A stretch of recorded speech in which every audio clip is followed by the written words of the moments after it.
6 নম্বর অঙ্কটা করব। স্কেল ও পেন্সিলের সাহায্যে এবিসি একটি যে কোনো ত্রিভুজ আঁকি। পেন্সিল কম্পাসের সাহায্যে ওই ত্রিভুজের 3টি কোণের সমদ্বিখণ্ডক আঁকি এবং সমদ্বিখণ্ডক 3টি সমবিন্দু কিনা দেখি। তার মানে আমাকে দেখতে হবে স্কেল আর পেন্সিলের সাহায্যে একটা এবিসি একটা ত্রিভুজ আঁকবো এবং ত্রিভুজের কোণের সমদ্বিখণ্ডক এবার আমরা করবো। হ্যাঁ, তো প্রথমে স্কেলের সাহায্যে আমরা স্কেল আর পেন্সিলের সাহায্যে বলছে একটা ত্রিভুজ আঁকাতে বলছে। একটা আমরা ত্রিভুজ আঁকিয়ে নিই।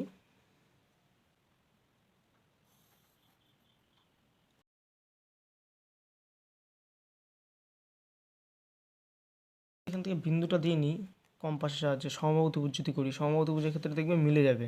তো আমি সমবাহু ত্রিভুজের ক্ষেত্রেই করছি। সমবাহু ত্রিভুজ কিন্তু তোমাদের স্কেল দিয়ে কিন্তু আঁকানো সম্ভব না, তো আমি পেন্সিল দিয়ে ঠিকঠাক বিন্দুটা দিই নিই, এখানে তাহলে সুবিধা হবে আমার। তাহলে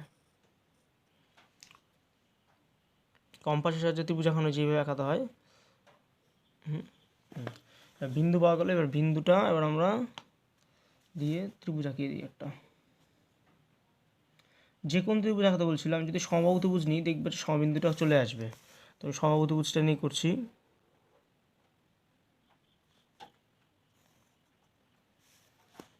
এই হয়ে গেল আমার ত্রিভুজ। এখন আমরা মানে এইদিকে প্রত্যেক ক্ষেত্রে কিন্তু আমরা 9 করে নিয়েছি, ঠিক আছে। এখন আমরা কি করব, এই তিনটা কোণকে কিন্তু এখন আমরা এখন সমদ্বিখণ্ডিত করব। তো প্রথম দেখো এই কোণটাকে আমরা সমদ্বিখণ্ডিত করি। সমদ্বিখণ্ডিত করার নিয়ম কি, প্রথমে একটা ছোট্ট করে চাপ দিব, একটা চাপ আঁকালাম। চাপ আঁকানোর পরে কী করতে হয়, একদিকে কম্পাস বসিয়ে তার অর্ধেকের বেশি নেব। এই যে এতটা নিলাম, অর্ধেকের বেশি, দেখো বুঝতে পারছো পুরোপুরি যায়নি তো। এই যে এই বিন্দু অবধি গেছে, এই বিন্দু অবধি গেছে, তোমরা কিন্তু সমদ্বিখণ্ডক করা যেটা আগে শিখে গেছো। এই যে এত অবধি কিন্তু যায়নি, আমার তার থেকে একটু ছোটো নিয়েছি, ঠিক আছে। এই মাপ নিয়ে সামনে একটা কাটবো, আর এই দিকে আবার বসিয়ে এই দিক থেকে একটা কাটবো। কমপ্লিট। এখন তাহলে এই দাগটা একটু বড় করে দিই। এই বিন্দুর সঙ্গে এই বিন্দু যুক্ত করে দিলাম। হ্যাঁ, এবার দেখো একইভাবে একই কাজ এদিকে করব। তো আর কী করবো, তাহলে এদিকে একটা চাপ আঁকাই। চাপটা আঁকানোর পরে যেদিকে এক থেকে বিন্দু বসিয়ে নিয়ে অন্যদিকে তার একটু ছোটো নিব, অর্ধেকের বেশি নেব, নিয়ে এইদিকে কাটবো একটা, আর এদিকে কাটবো একটা। হ্যাঁ, এবার তাহলে আমি দুটো বিন্দু যুক্ত করে দিই।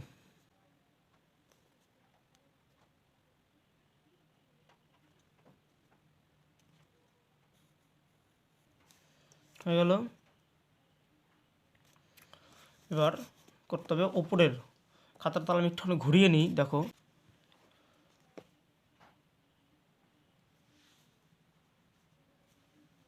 হাওয়ার উপরে একটা চাপা কালাম, এইদিকে কম্পাসটা বসিয়ে অর্ধেক একটু আরেকটু বেশি নিয়ে নিই। এইদিকে করে কাটলাম, আবার এইদিকে কম্পাসটা বসিয়ে হচ্ছে এইদিকে একটা কাটলাম। হয়ে গেল। তাহলে আমরা আবার আরেকটা বিন্দু পেয়ে গেলাম, এই বিন্দু আর এই বিন্দু যুক্ত করে দেব।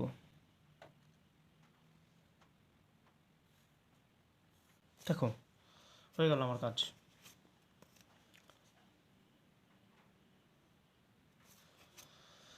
দেখো সমদ্বিখণ্ডক যে করলাম তার দেখো তিনটা সমদ্বিখণ্ডকের যে বাহু ছিল, সরলরেখাংশ ছিল, সরলরেখাংশটা কিন্তু তিনটাই কিন্তু একই বিন্দুতে কিন্তু মিলিত হলো। দেখো এই কোণের হচ্ছে সমদ্বিখণ্ডক, আমি নাম যদি দিয়ে দিই এ বি সি, তাহলে দেখো সি কোণের সমদ্বিখণ্ডক এই যে এইটা, এ কোণের সমদ্বিখণ্ডক এই যে ওপর থেকে যেটা আসছে সেটা, এবং বি কোণের সমদ্বিখণ্ডক এই যে এটা, তিনটা সমদ্বিখণ্ডক দেখো একটা বিন্দুতে মিলিত হয়েছে। এটা কিসের জন্য হলো, একমাত্র সমবাহু ত্রিভুজের জন্য হলো। বাকি তুমি যে কোনো ত্রিভুজ আঁকাতে পারো। আমি এখানে তোমাদের যাতে সমদ্বিখণ্ডক হয়, সমদ্বিখণ্ডক হলে পারে এবং সমদ্বিখণ্ডক হওয়ার পর যে সমবিন্দু আসবে সেটা তোমাদের দেখানোর জন্য বিশেষ করে আরও সমবাহু ত্রিভুজটা নিলাম। তো তোমরা যে কোনো ত্রিভুজ এরকম আঁকাতে পারো, আঁকায় নিয়ে শুধু চেক করবে একই বিন্দুতে মিলছে কি না। কখনো যদি একই বিন্দুতে না মিলে তাহলে সমবিন্দু হবে না। তাহলে লিখি এ বি সি, ত্রিভুজ এবিসি এর, ত্রিভুজ এবিসি একটি, প্রথমে লিখে নিই সমবাহু ত্রিভুজ, একটি সমবাহু ত্রিভুজ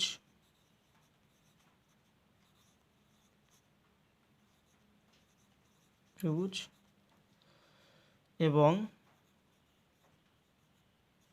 ত্রিভুজের তিনটি কোণের সমবিন্দু, ত্রিভুজের তিনটি কোণের সমদ্বিখণ্ডক কি হচ্ছে সমবিন্দু।